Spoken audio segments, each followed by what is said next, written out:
secrets. Bon, en venant en Tunisie, j'ai signé une clause de confidentialité. Par rapport à la France? Non, c'était une blague. Non, mais je pense que les générations se suivent en équipe de France et elles rentrent tous dans une vision de ce qu'est une équipe de très haut niveau. Et c'est une transmission qui se fait de joueur en joueur par rapport à des valeurs. Et en plus de ça, le renouvellement de cette équipe de France, elle est bien structurée. C'est-à-dire qu'il y a des joueurs qui sont des joueurs cadres, il y a des joueurs confirmés et il y a des joueurs qui sont en apprentissage.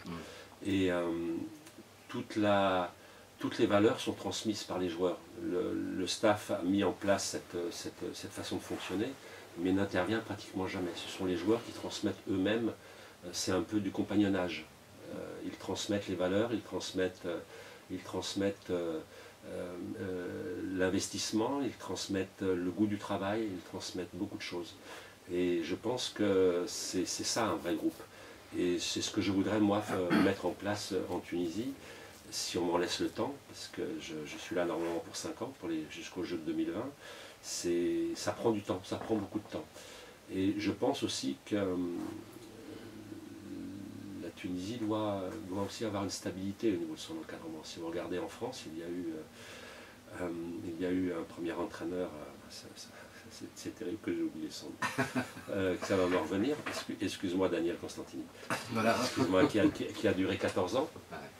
Moi je suis arrivé à la tête de l'équipe de France en 2001 et je l'ai quitté en 2014, donc ça fait pour moi 13 ans et Onesta est toujours en place. Donc il y a une véritable confiance et une véritable durée qui permet de travailler dans la sérénité. Et je pense que les changements successifs d'entraîneurs, en plus ça sont des entraîneurs qui sont étrangers, qui arrivent avec des visions complètement différentes, c'est pas bien. Il faut qu'il y ait une grande stabilité de manière à permettre du travail dans la durée et de la construction et que les repères soient bien ancrés dans l'évolution de la formation à très haut niveau.